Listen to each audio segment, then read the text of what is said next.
Yeah. June. Oh no, maybe we started in March. I think we started in March actually. But I think we did like 2. We did like a double. I don't know. It says episode 5, and I'm gonna trust your counting. Yeah, But this is special because you're not at home. Nope. I am at Bishop Bog with a jumpy praying mantis that I'll let jump into this tree. Have a good day, mantis. We'll say goodbye for one moment. It's too jumpy to join us to look for spiders today. Awesome. Which makes sense because spiders would probably want to eat it. So I mean, that thing probably takes down a bunch of spiders. yeah. I don't know if there's too much. Like maybe like a big orb weaver, but like a mantis that big is outclassing a lot of spiders in size. A hummingbird just flew in front of my face. That's why I gasped. But and then it flew away just fast. Look, you don't have to shame me for being in my apartment while you're in this like super magical place with like hummingbirds and praying mantises. So I'm super excited because like this is the cool thing is I'm going to be able to travel with you all to where Issa is, which is what's the name of the bog that you're in? Bishop's Bog, and I'm in Michigan near Kalamazoo. Ooh. And it's also the perfect time to be out here because there are blueberries. So blueberries. Can you eat those? Yes. Nice. Although I'm a little bit not sure if it's okay because I'm in a nature preserve. But good thing this isn't being recorded. I think trying 1 or 2 to make sure that they're blueberries and to fully appreciate them is maybe okay. Yeah. Yeah, so it's a really cool area. I've been walking here for like the last half hour and kind of scouting it out, and some spiders that I've seen in that scouting time have run across really fast, and so I won't be able to walk back to them and like guarantee that we'll see those ones again. Cool. But then some other ones, as we know, spiders are famous for their webs, and so we can walk over and check out some of the webbed ones and then try to catch sight of some of the ones that are on the go. Yeah. Yeah, and you sent me some photos. So if the spiders are hiding, we have evidence of them. But hopefully we're going to get them live because that's going to be the most fun. Yeah. So the first evidence of spiders that I have near me right now are a bunch of sheet web spiders that have made the most of this boardwalk that's going through the bog. I'll see if I can find one that's very easy to show you guys. Yeah, if we could, even just seeing the web would be really cool. Yeah. Also, as we start, and especially since David's talking about the slang uses of bog, yeah. Can we define the biological term for bog? I actually don't know exactly what it is off the top of my head. So let's use a dictionary. I'm also pulling it up because I know it's a type of wetland. But there's a really interesting chart of like what makes different wetlands. Yeah, okay, so I'm pulling it up. Yeah. Let's see here. I'll show you guys a spider web while we're looking it up. Okay. Here's the sheet web I was talking about. Ooh, okay. That looks like an Agelenopsis, one of those like grass. Yeah. I call them grass spiders, sheet spiders. I call them funnel. Yeah, there seems like a lot of people have like regional names for them because sometimes they're called funnel web spiders, but they're everywhere this time of year. Yeah, and they're really taking advantage of how this boardwalk already has built-in holes that go along the side of it. Mm-hmm. So made it easy for them. And here's a slug that took advantage of the sheet web and was getting it slimy. Let me see if I can pull up a photo of a sheet web spider to show everyone kind of what they look like. Yeah, here's okay, I got one. Let me share that. So sheet web spiders, or to be specific, these would be spiders in the genus Agelenopsis. Mm-hmm. I call them grass spiders. Sometimes they're called sheet web spiders or funnel web spiders. But wherever everyone is watching this now, you can probably find this spider near you. especially throughout the like North American continent. They are super common this time of year, and they like I've seen them build webs on literally everything, from like buildings to like in the trees to in the ground, everywhere. But they always have a funnel and like a flat kind of sheet. Um, the funnel is where they live, and they'll dart out. You can see the legs right there in Issa's footage. They're gonna dart out when they feel something on that. Do you have an electric toothbrush with you? An electric toothbrush with me? No. Because you Not can do so everyone at home. Let's see if I can put my. Oh, right. I'm not a director, so I can't change the footage. But no, you're good. I'll switch back to my video.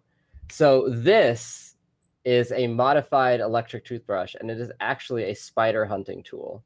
So what you can do is take an electric toothbrush and you tape like a piece of grass or like a feather to it, and then you touch that to the tip of a spider's web, and it's going to vibrate, and it's going to feel to the spider like there's something there that might be food, and it's going to run out. And that is one way that you can get a lot of spiders that are normally hiding to come out and actually like be visible. It's a lot of fun and a really cheap, like I mean, this is like a I don't know $5 electric toothbrush. Really cheap and fun craft project that you can like go and try out, which I highly recommend everyone do. That sounds like fun. Yeah, I'll have to pack that in my travel case in the future. Oh, yes, please make Sebastian director, Pablo.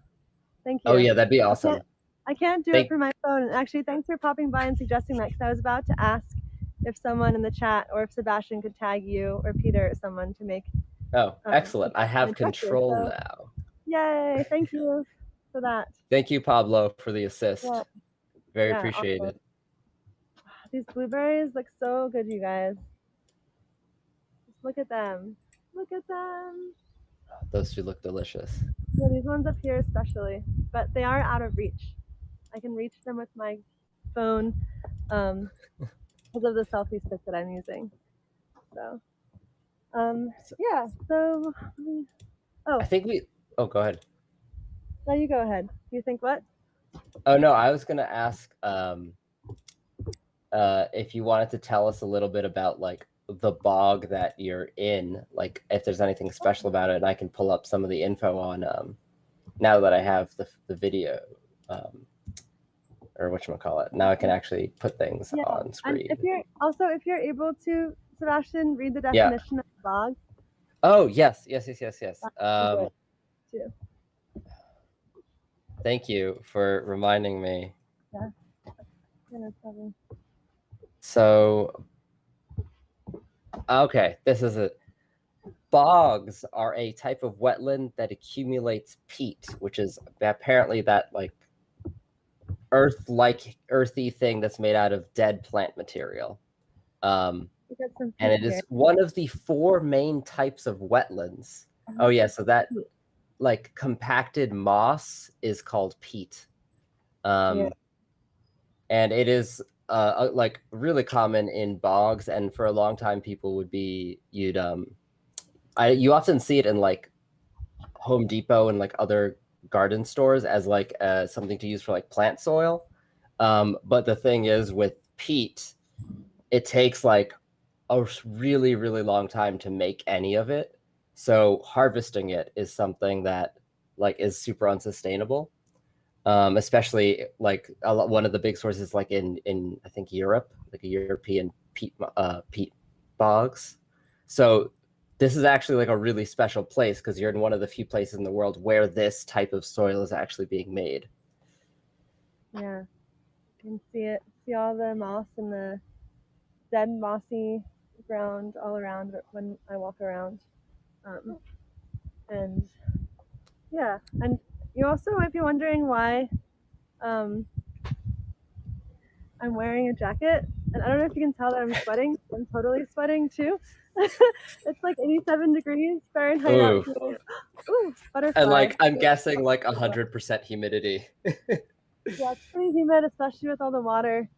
But it's because, yeah, there's tons of mosquitoes here, and I use a little bit of bug spray, but I also don't like to use bug spray because if I go find an insect, I don't want to get any on it, especially Mm-hmm. a nature preserve or something like that. But I Yeah. use it around my neck because I can't cover that super well from the mosquitoes. But every time I stop to look at something, there's this whole cloud of They mosquitoes. catch up. Yeah, you guys will probably see them and maybe even hear them as I walk out here. We see what we just saw one like fly right in front of you. Yeah. Yep, getting drained out in the bog. But Yeah. yeah, it's a really unique habitat here, and Mm-hmm. there's a lot of sphagnum. We'll also show you along with the spiders are a bunch of carnivorous plants. There's sundews out here and pitcher plants that are Ooh, competing with the yes. spiders for insect food. That's one of my um, favorite things about bogs is that's a common place for carnivorous plants, which when I was a kid, I thought were the coolest thing ever because it's like it's a plant that like eats kind of like an animal. And I thought that a lot of them would be out in like the tropics or whatever, but apparently there's a lot in like northern latitudes mhm. in these wetlands because like the soil is not very high in nutrients, so like normal plant ways of growing are harder. And so if you can Yeah, eat what and some of also those bugs, right? yeah, it's also more acidic, and also that's probably why it can be more acidic, and that's why Mm-hmm. the blueberries are so blueberries like acidic soil. Ah. Yeah, and I was just kind of laughing to myself about how like this is a broadcast where I'm going to hit myself on the head like a bajillion times because of the mosquitoes. I've already killed a bunch just while Sebastian was talking a moment ago. Um, I'm amazed at your ability to like keep talking while like mosquitoes fly by. yeah, I remember last time I was in the field with a bunch of them, and I just be like flinching every yep, 5 seconds. Um, yeah, I want to say thank you to Frank, David, and Travis for a bunch of awards that David colloquially calls the Haps Bog Award, um, which yeah, is, I think, Pablo, a category that should be added of when you stream from bogs. yep, definitely. Um, so I thank you everyone for that. Yes. Um, uh, so I'm definitely putting my sweat and blood into this broadcast, Yeah, out of this broadcast. Um, so I did find an interesting spider web. So let's take a look. sweet. Did I freeze? My No, screen froze. you're still on screen. Okay, my screen froze, but I just flipped the camera, right? I still see your face. I think the Okay. Haps didn't flip. Maybe my interface froze for a moment. So let's see. Well, I can talk about the bog for a moment while hopefully it unfreezes because everything looks frozen to me right now. And hopefully my phone's okay. Uh, okay. But yeah, so a couple of unique things about this bog is that it's a very ancient. Whoa, there's a really cool plant hopper right here. Okay, it's a very ancient bog, and I think maybe the largest or something like that in southern Michigan. It has some rare plants that we'll take a look at one of them. That's along the pathway that I'm walking today, and it's in bloom right now, which is part of the reason why we chose this bog to go to at this time of year. Um, and it also like has been a really cool experience because at one part that I'll show you soon, this plastic walkway that I'm on goes like over a really wet portion, and like the water shoots up from the holes in this pathway as you walk across it. It's very Oh, that's exciting, cool. a little daunting, but very exciting overall. Okay, let me see if I can get my screen to unfreeze because it's Okay, totally. yeah, I've put up on our end the kind of info board that you send us about the bog. So it's Bishop's Bog Preserve. Will you take me off the Um, screen for a moment? I don't know yeah, if I'm on yeah. the. Thanks, because my phone feels really warm for some Okay, yeah, reason. you're off screen. So it's just me. Yeah, if Um, anything happens to me losing the broadcast, Why don't you start again and invite me, and then I'll try to join. Okay. All right. So this is the joy of the technical difficulties of reporting from the field. But hopefully Isa will be right back. And in the meantime, I can show you a little bit more about some of the cool species that are living in this place. So because bogs are such special habitats that are really rare, you get animals that are really adapted to that unique habitat that you can't find in other places. So if you have, and this is true of a lot of wetlands, wetlands are areas where there's just what the soil is kind of waterlogged. It doesn't have to have like lakes and stuff. And it gets a certain amount of rain every year. You get animals that really need that kind of habitat. And so if you have one in your area, I bet if you go there, you'll be able to find species that you wouldn't see anywhere else. And I know Isa saw one of these rare species. Okay, wait, are you back? Getting something on my end? Yes, it was my phone that got too hot. Okay. But are you good? Besides mosquitoes, yes. All right, I'm gonna put you back on. Okay, thanks. So okay. I'm about to flip to one of the spiders that is here. It's upside down in its web. We'll take a look at it up close. Okay. So here's the web. I don't know how well you can see it. And the spider is right down there. Do you see the stripe? Oh, yeah, I see it. So everyone, if you look at in the center there's a spider that's flipped upside down and is hanging from the bottom of their web. And the webs, it's kind of like a sheet that's like a bowl, and then there's kind of like strands that go up in like a teardrop shape, right? Yeah. Yep. Yeah, so that I think is, I recognize those guys. Well, at least something similar. Mm-hmm. It's the ones that I have around here that look like that are genus Pitiophantes. I got them.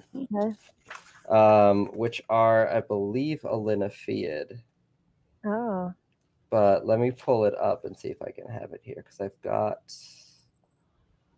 you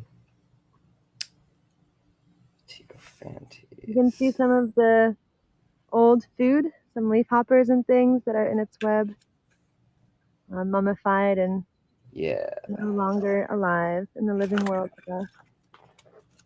I'll see that. I'll put my macro lens on and see if I can get a little closer too. It does look waspish with those stripes, David. David Howden's saying a wasp little. Yeah, they've got this really cool. I scared it by accident, of course. Oh, nice. It might be too far away to use my macro lens because the web. Oh, wait. Oh no! Remember how I said there was a really cool baby hopper nearby? Oh. Well, now you get to see it in the web. Yep. No. Oh well. Yeah. So the common name for these is a hammock spider. Nice. And they're a type of sheet weaving spider, but as you can see, that the kind of cup shaped web that I guess gives them the name the hammock spider, and they love to hang down underneath in the middle. Mm-hmm. Which gives them this really wide capture area, but they're pretty small spiders. Very small. Let me check if I'm right that they are linophiids. Linophiids have this, if you aren't familiar with the name immediately, they are, which I didn't know about this until I got super into spiders. Yes, they are linophiids. So this is a group of spiders that is famous for being very, very tiny and very hard to identify, most of them. The Pitiophantes are some of the larger ones, and they're pretty common. At least I have a bunch of them here in Pittsburgh that I see around bushes that have the same teardropped like hammock, and then there's kind of like a tent holding up that above to like some thing on the surface. I can actually, here's I actually think I have a photo of one. In fact, that I might be able to pull up on my end, get really up close to one that's at least in the same genus. Just have to go through some of my photos here.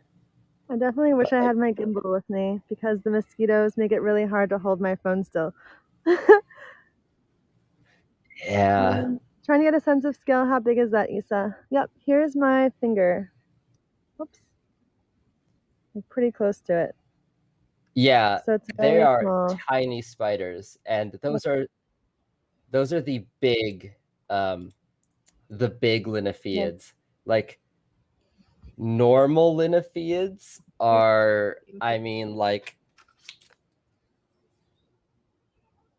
I don't know, a few millimeters in body length, like 4 or 5 millimeters. They are tiny, which is one of the reasons that like we don't know too much about them, because they're kind of everywhere, but they're so small that okay, here's a good photo of one.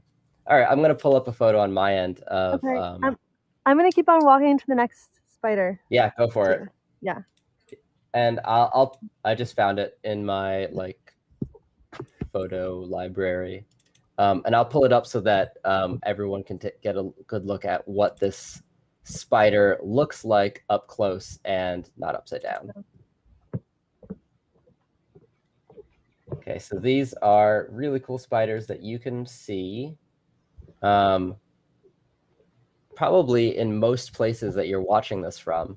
So this is what they look like up close. This is at least a one species of Pitohiophantes, or hammock spiders. So this is, the photo's been turned, like I've rotated it because the spider was upside down. But you see they've got this kind of stripe along their head, and then like banded legs. And this one has kind of a whitish abdomen with these kind of repeated trapezoid marks along the center. So it's pretty identifiable after you've seen one or two. And that web that they make where they hang underneath is a really big giveaway. So if you see one of those, now you know what kind of spider's there. Is there a common name for them? Hammock spider. Okay, hammock spider. Hammock spider. Frank's asking if they're in Europe too. I don't know for sure. I wouldn't be surprised if there are either a relative or another spider that makes a similar type of web. Because I know there are many linophiids in Europe, but I don't know the distribution of this species. I can pull it up. What is the what's it called? Which family is the money? Isn't there like a money web spider? Money spiders. Those are linophiids as well. Yeah. Okay, it's like a certain type within the family. Yeah, they're sometimes called money spiders. They're sometimes called like dwarf spiders because they're so tiny. And I'm trying to see if there are any in Europe. Yes, there are some in Europe as well, in this genus. So you should be able to see a relative probably of the species that I have here in Pennsylvania in Europe. All right, so I'm pausing, and oops, I have a mosquito on my face. Here, let me focus back up on you. David Howden sharing a really cool story. Let me put that up on screen. About why the name money spider. I don't know why it's present on screen. Here we go. Yeah, so the family name Linophiidae, it's called money spiders. At least that's one common name that's used for them.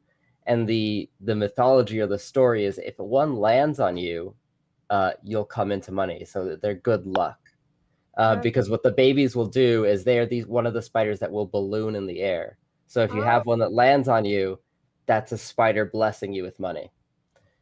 Cool. Are those the ones that are known over in Europe to create those shiny, beautiful fields from the Yeah, cool. They will cover all this field. Like it's really cool because it's a super tiny spider that's covering like an entire field because there's so many of them, and they make so many webs that they kind of become interconnected.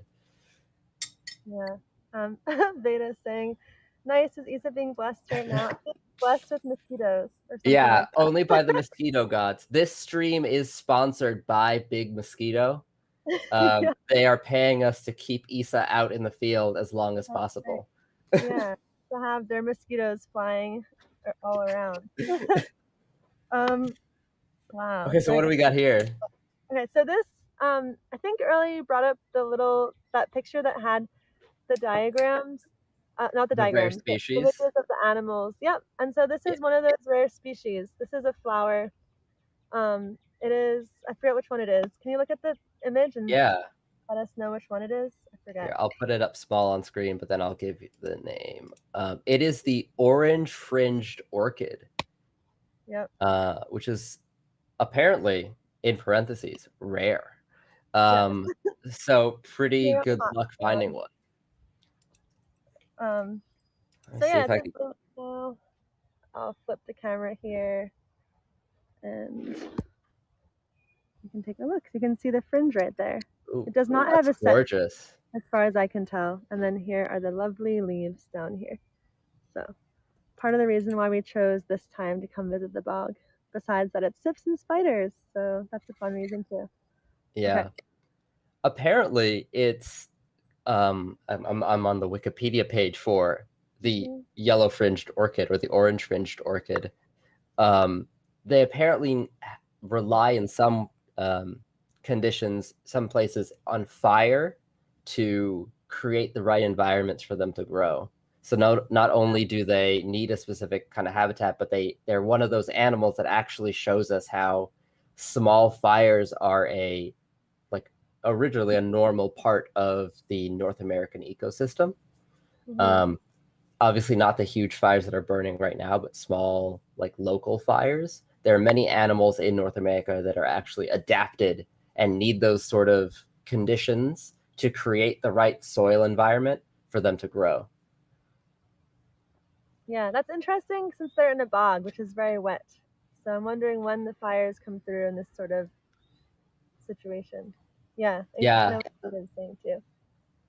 this Same with I'm just summarizing from the Wikipedia, which says they think that the fire may they need fire to create the right conditions, but it is apparently endangered in Michigan. oh, Um, So it's again because bogs as a habitat and wetlands in general are kind of endangered.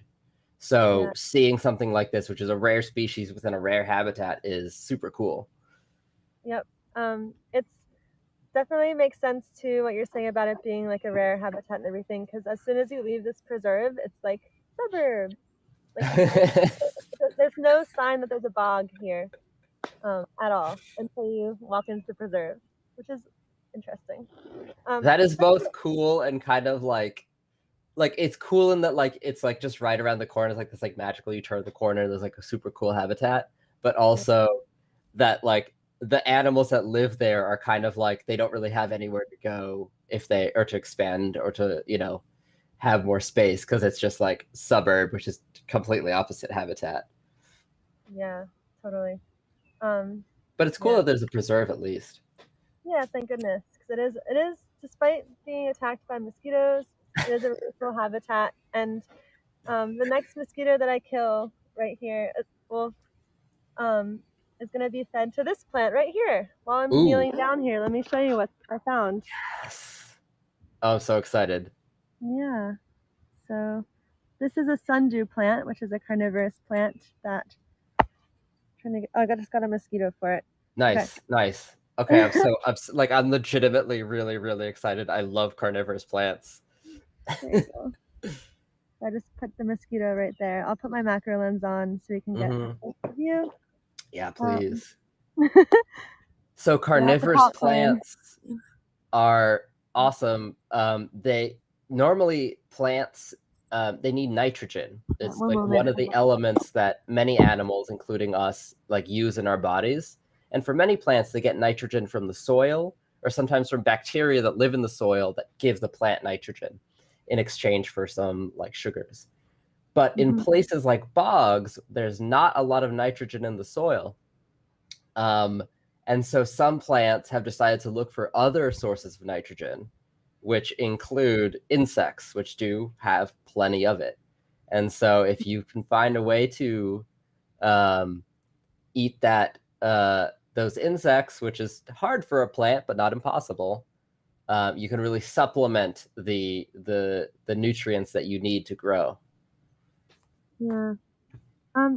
It's interesting. It looks like there is a little bit of silk on a cup. Oh, it could just be the dewy part, actually, gooping from one to the next. I'm not really sure, but I'm trying to blow the mosquitoes away so I don't slap my hand and shake the camera too much. But I think that we'll move on to our next location now.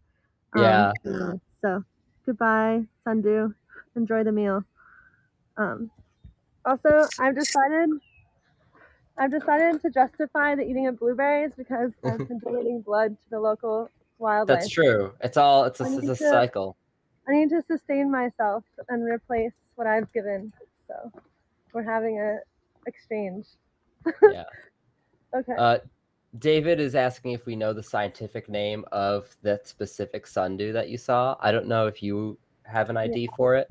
I don't off the top of my head. I think that Ruman does, and he wandered up ahead with a visiting friend. So maybe I'll ask him after the broadcast to let me know what it is so I can drop it into the chat here. Yeah. I know there's a couple species just from I was like kind of quick Google of like what's in the preserve. There's a couple of species, so we'll have to see if we can get any closer on the ID there. I am pulling up iNaturalist for Bishop's Bog to see if we can get something.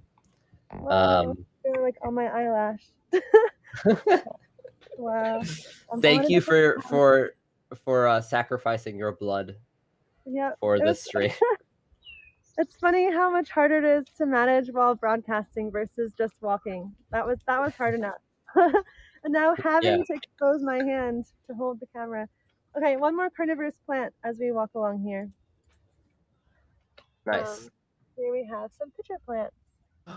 Whoa. Also knows the scientific name for this, but I don't off the top of my head. But I'll see if there's any reported on iNaturalist. Because I know they had it. It's part of in the list of like the rare species. Oh, okay, cool. Yeah, so these ones are kinds that have like a sort of basin of water in them, and then bugs will fall in there, and then some of them will drown, and then they'll get the nutrients. In some places like Borneo, I've seen orangutans drinking the water from the pitcher plants. Oh, cool. And something's been eating this one too. So plant eats bugs, bugs eat plant. Goes both ways sometimes. I don't have the at least on iNaturalist there isn't like a specific ID for any of the pitcher plants. The rare species that's found here is the purple pitcher plant. But just based on the color, that may or may not be the one. Yeah. Let's see if I can get a species ID for at least that one, so people can look up what that might look like. And I'll keep on walking, so I want to find that orb weaver that I saw. Oh, yes. And also get away from the mosquitoes. Run away. So that I just posted in chat the name of the pitcher plant. At least one of the ones that is in this bog. That's one of the ones that's highlighted by the rangers at the bog. That purple pitcher plant. I don't know if that's the one that we saw because it wasn't purple, but that color might only come in at a later stage in life. But at least you'll get the genus so that you can see which one is there. I don't know if you can you hear the sounds of me walking on here? You can start to hear the water, but it'll get more intense shortly. This is the place where the water pops out of the ground when you step on it? Not yet. Not yet. We didn't believe it when we read the reviews for this place online on the trail review website. It is a little hard to believe. But it's very, very true. I had to protect my camera, which I was holding up here, sprayed with the water. Will you take me off screen for one moment? I just want to check where I am on the map. Yeah. Okay, cool. Yeah, you're off screen now. Thanks. back to me. Let's see if I've got a photo to pull up here. Hopefully I can do this at the same time.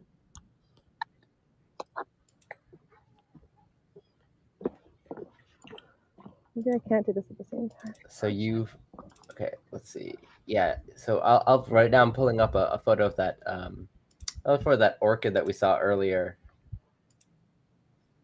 Just to get a second look at it, because Issa sent some of these before. I love that one of the cool things about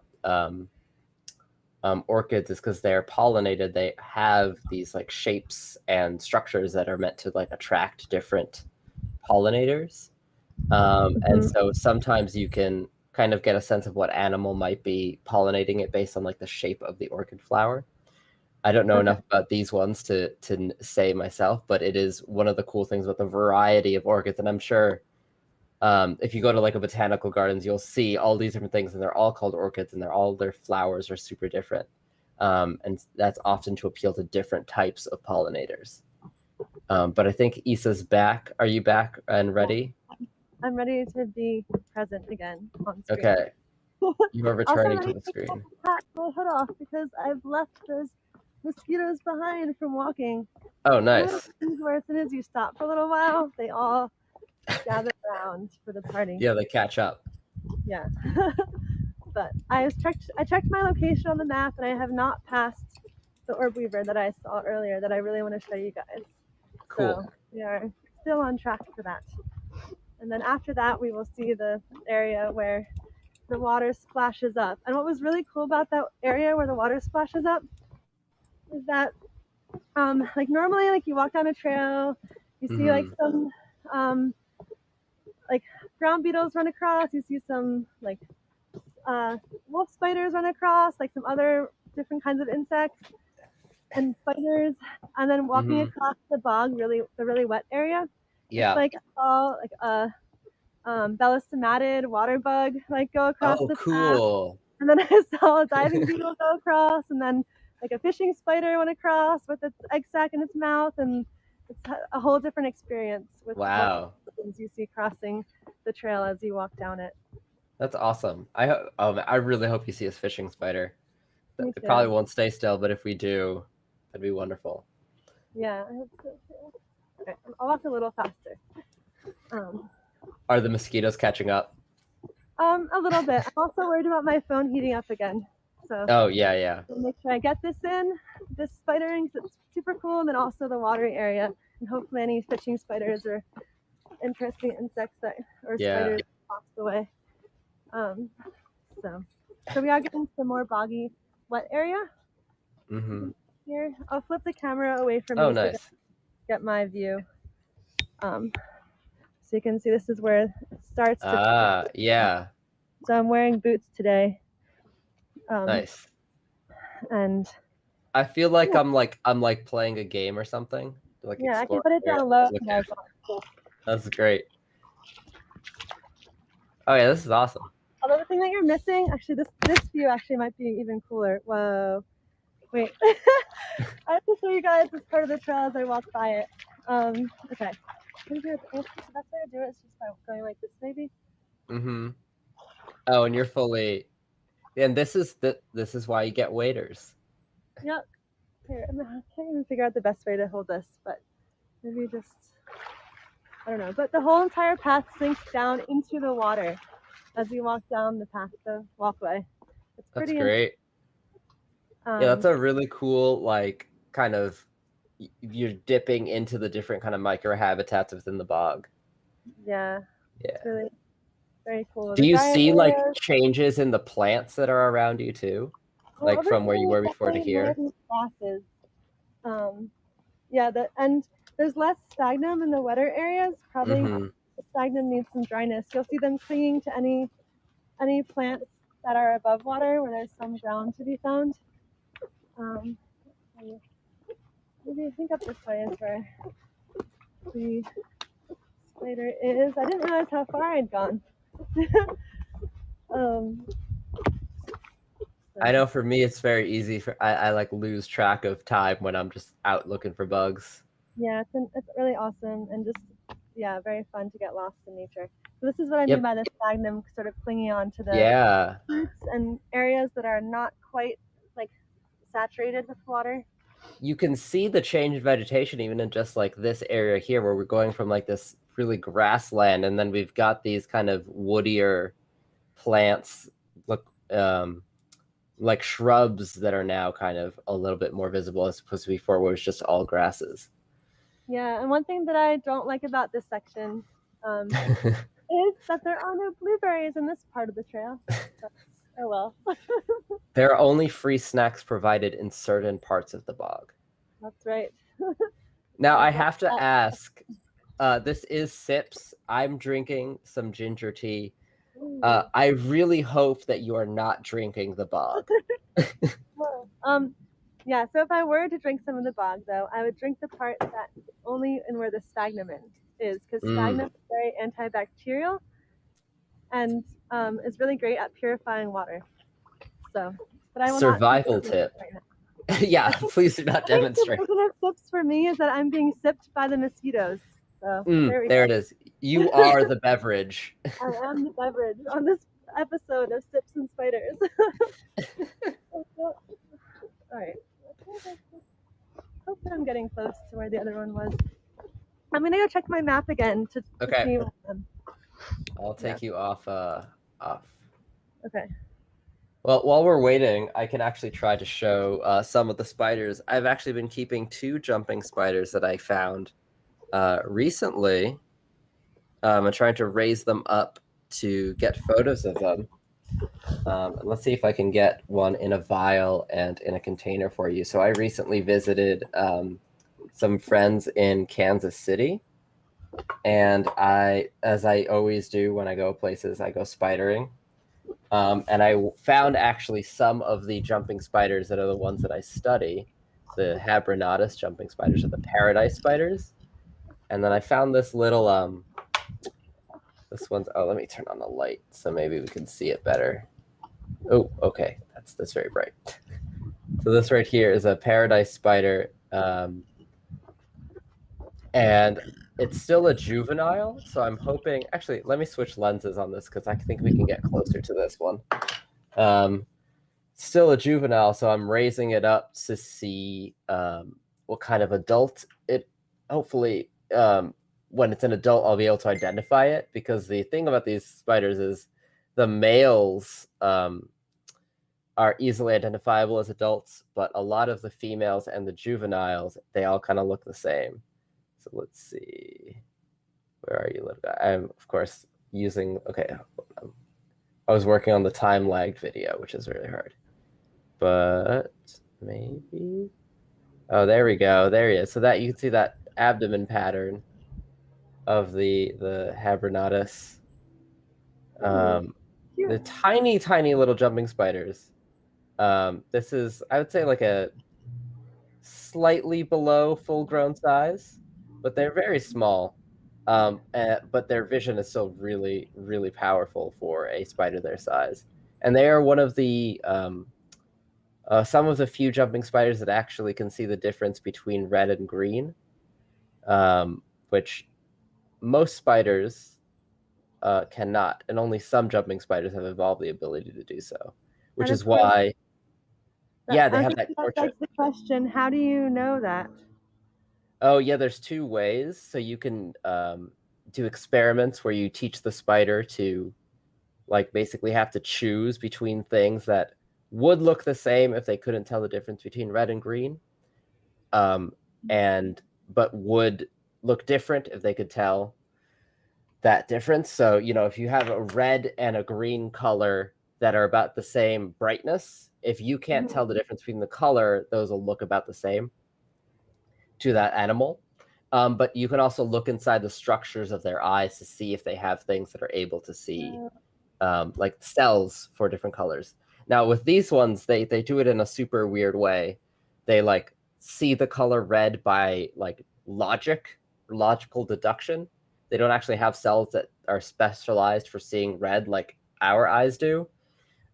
They just have a like basically like a pair of mini sunglasses in their eyes that only let red light pass through.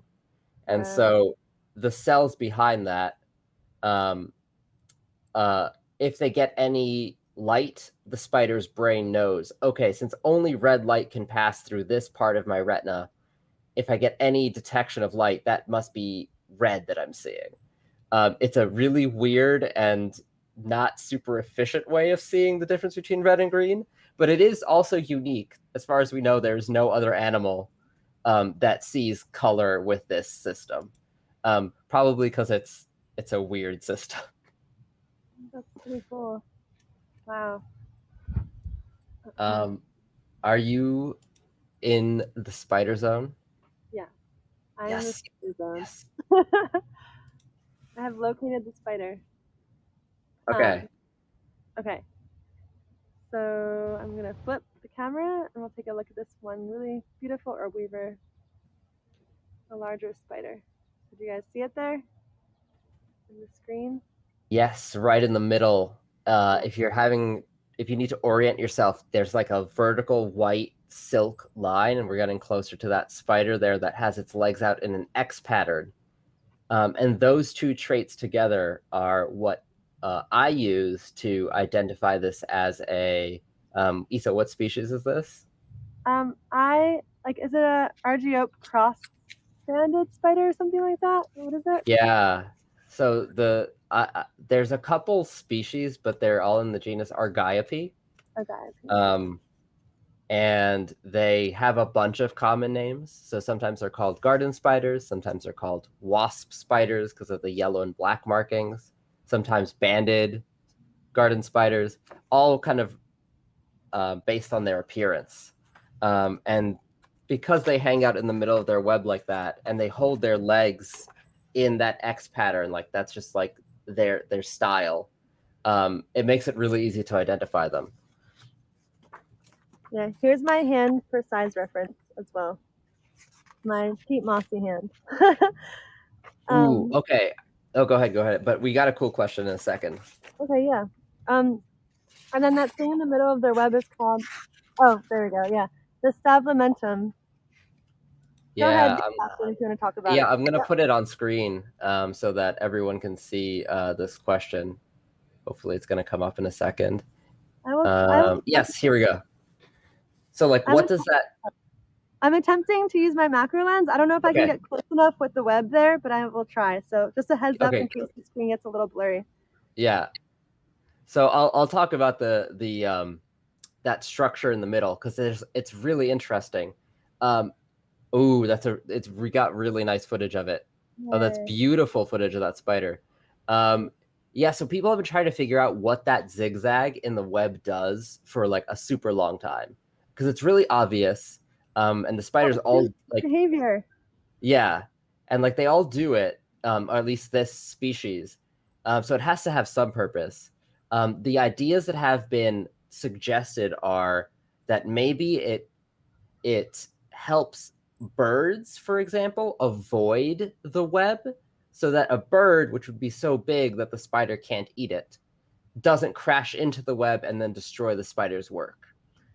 There's another idea that actually the color, that bright white color, is actually attractive to certain insects because it reflects ultraviolet light and it might attract insects kind of in the same way that certain markings on flowers do. And the really cool thing is that both of those things might be working at the same time because of the different ways that those two animals see. So if you look at the vision of like your average bird and like your average like fly, the bird's vision is going to be a lot sharper, or the fly's vision is going to be a lot blurrier. So the bird will be able to see that pattern from further away and turn away, while the fly might just see the color and be attracted to it, or not even notice it until it's too close to turn away.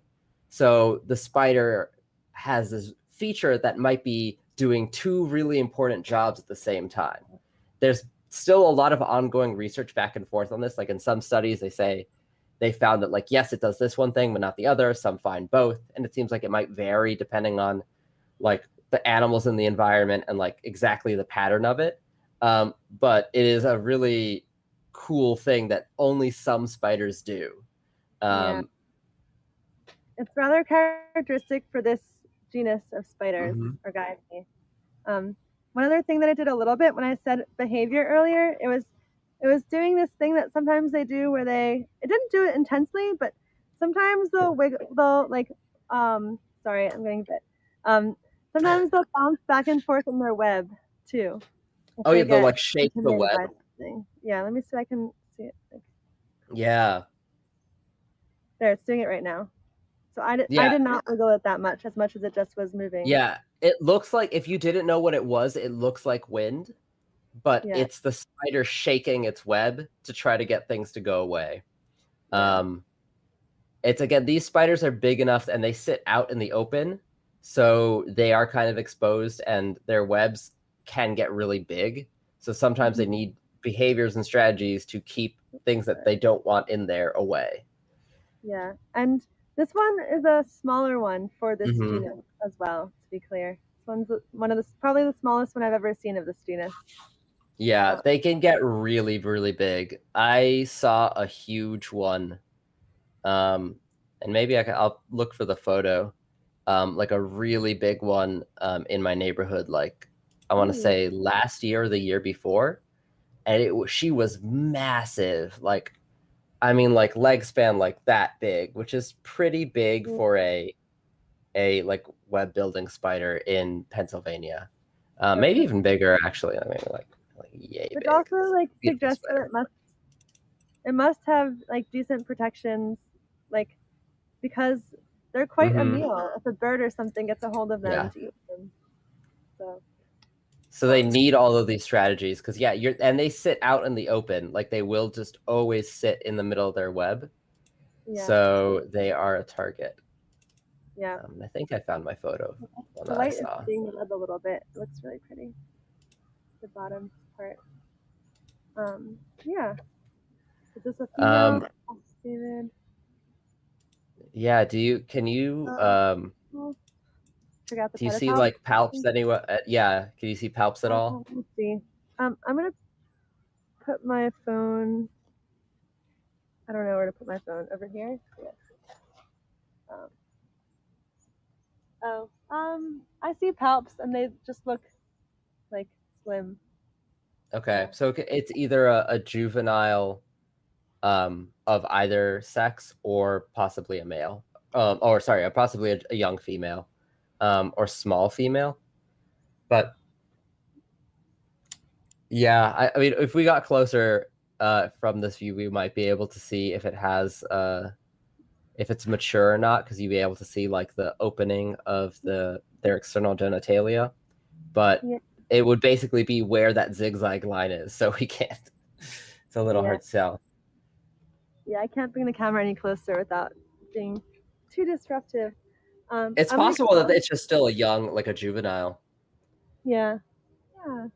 Very beautiful spider and cool web. That zigzag is very fun to see. I'm going to keep on walking to the area that gets really, really wet. Yes. Yeah. We'll switch to first player mode as well. Okay. And walk. I'm gonna walk quickly. First person mode.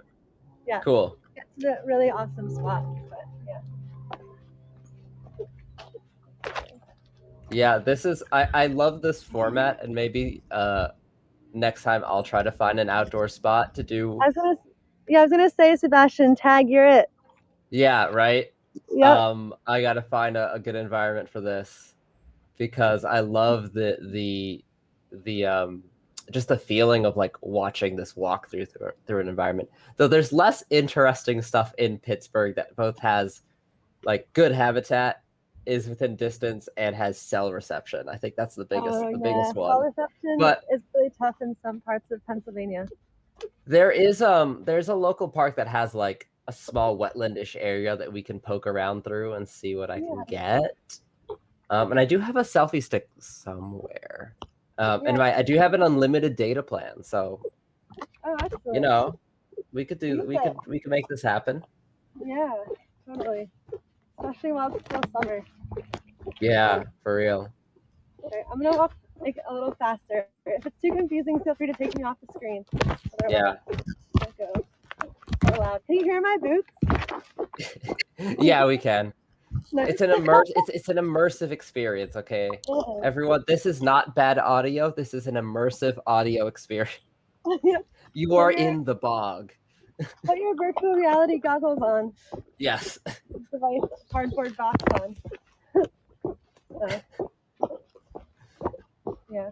The sun is starting to set, and actually, while I walk by this area, we were talking about vegetation changes. Mm-hmm. You can see a lot of dead trees, which I think is one of the characteristics of fog areas, I think it's a common thing that happens, yeah. Yeah, the trees just couldn't handle, it's maybe succession? Yeah, probably. So one of the things that this may be just me being like having like a shower thought moment, but one thing that I learned like a few years ago when I was TAing like a class on like wildlife management was just how like growing up, I always figured like environments are just like you go to like a bog and like what you see and it just kind of always stays that way year after year. But wild environments are in this thing called succession. So as a certain group of species lives in an area, they're going to change it. So the plants there, you know, depending on what's there, they'll hold more soil or they'll drain more water out. Or they'll start compacting more soil so that it's drier and then other plants can move in. And environments change over time in this thing called succession. As you go from like species that are good at like colonizing new habitats to other ones.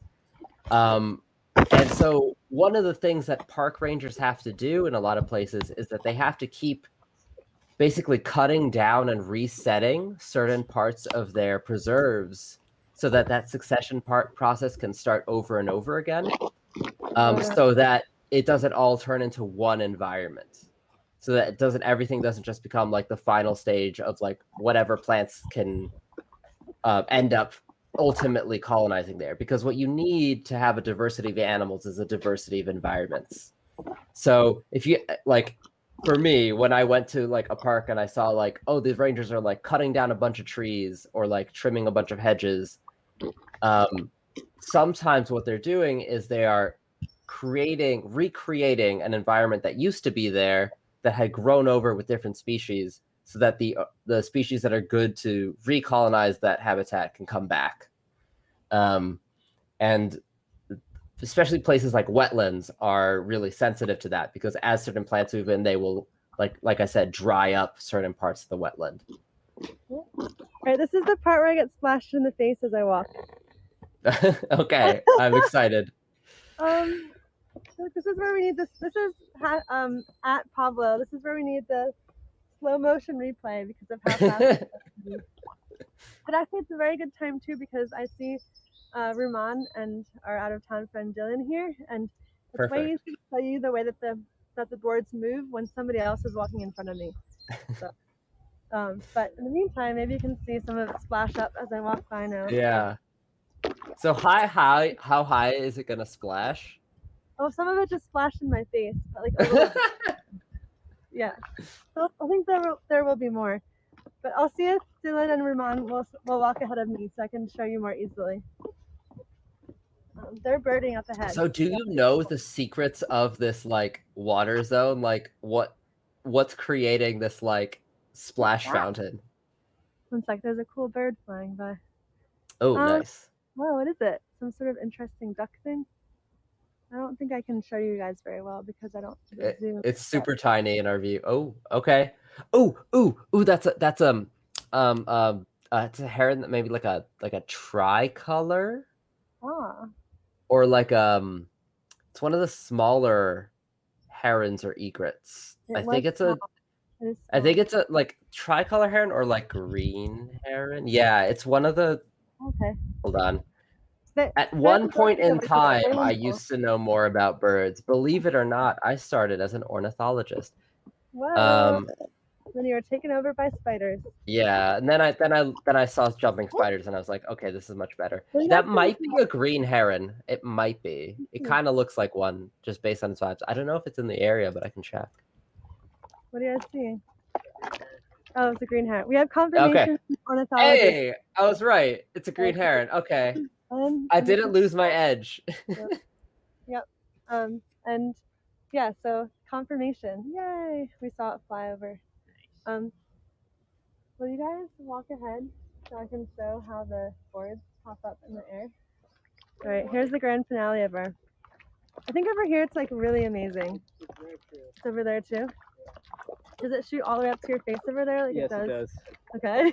Go ahead, Ramon. Okay, I'm excited.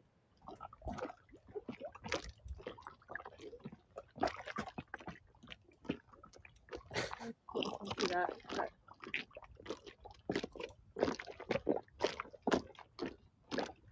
Yeah, here it is. And here's some more sundews. I think I just saw one. Yep. Oh, those are beautiful sundews. Yeah. Is it? Is the water lower? What? I saw one other cluster of pitcher plants. Here, go ahead, Ramon. So yeah, we're walking across, and on either side there's water. So it's pretty. And so that's gonna. Is this the splash zone that we're in right now? Yeah, we've been in it, but maybe you guys don't. Maybe it doesn't pick up very well. It's not like a. I think it might be so fast. Like I saw one. I don't know if people watching this, because I'm in the studio. This is a behind the scenes secret. I see the video pretty small, and I can't maximize it. So if people watching this, if you see the spray, let us know. We caught it. I'm definitely feeling it. There's more back there. So do we know what's causing this? Like, is it the spray of water? Yeah, the spray of water. Oh, it's just because of the holes in the boardwalk. That's what it is. Oh, and so when you Right press down, it just like yeah. Okay, so you're pressing down, and it's like pushing the water back up. The weight of people walking. Oh, that's that's what it is. That's cool. Yeah. So let me flip the camera around so you guys can see the view from. Yeah, it looks beautiful. Yeah, it's really peaceful here. You can hear the crickets and see the swamp water all around, and yeah, you're in like this nice open part of it of the bog. Yeah. Yeah, I think that we have to wrap up now to go with them, and they've been patiently waiting. Well, and I know the sponsorship from Big Mosquito is running out, as they've taken all the blood that we've agreed to. Well, I can show. I do want to show people what that heron looks like up close, because we didn't get a chance to see it on stream. But here's a photo from Audubon Society of what this bird looks like. They are really, really beautiful little herons, and they normally, like, their head is kind of shoved like back into their body, so they look tiny, and then they stretch out. Super goofy if you going to your local wetland, because you'll see weird stuff like that. Totally. Yeah, it's very exciting to walk down. And I mean, I guess if you didn't see the water, you can maybe see that the splashing on my leg. The evidence. The evidence that the water made it up. Water got some air. Yeah. Well, cool. Thank you for taking us on this journey. I feel like I'm like part of the audience this episode, because I'm just like having a good time in my like cozy air-conditioned apartment. I think it's really cool having the like in the field and in the studio or back in the lab setup. So I think it'd be fun to do this in some other forms in the future with you, Sebastian. And tag your I will experiment. Yeah, next time I'll drive out at least to like a local park where there's like a pond and some streams, and still light enough now that we can find stuff there. We didn't find any fishing spiders this time. They are out there, of course, because water is fishing. Or they did, apparently, but okay, well, I was not with them. We were not with them, but maybe they can tell me more about it later. But yeah, well, cool. So thanks everyone for joining. Thanks, Sebastian, holding down the fort as my phone got heated up. Yeah, correspondent back in the studio. Yep, it was fun. Yeah, Cool. this is a blast. I will start experimenting with like streaming from my phone and see how that goes. Because yeah, this will be fun with, especially because I've got a bunch of different macro lenses to use. Mm-hmm. Um, Excellent. Well, thanks, Issa. Thank you, everyone, for joining us today. Did you finish it? Did I finish my? The drink. Oh, yes, I did. I just perfectly timed out my ginger tea Excellent. with a spoonful of honey to Oh, last us our show. delicious. Yeah, and I hope everybody else at home enjoyed their beverage as they joined us. Yes. For Sips and Spiders. We still have a couple more that are sipping me. They're not done yet, but once I get in the car and the windows shut, it's all Yeah. over. So, all I right. do want to show off my our Arachnological Society virtual meeting Yes. mug that I'm repping here. So if you I guess this was 2 weeks ago, we were both of us joined the virtual meeting of the American Arachnological Society, which was super fun. It But the was. best part is that it's all on YouTube. So you can see all of the talks, including some really cool ones by like authors of like science communication books on spiders, um, research talks by one of my students. Oh, Just so I can yeah. brag. But for real, go check those out. It's a really fun way to learn about spiders, whenever. It's a really awesome resource that they are doing that and able to do that. Yeah. Make it put it online. Um, if there's a link for that, drop it in the Yeah, chat. I will post the link in chat. I think you can still also buy the mugs if you want them, which I recommend because the art was done by the incredible T. Francis. If anyone knows her work, she's really active on Twitter and Instagram. She is an incredible photographer and artist. But here's the link to the AS YouTube. I'll post it there. That's the YouTube channel.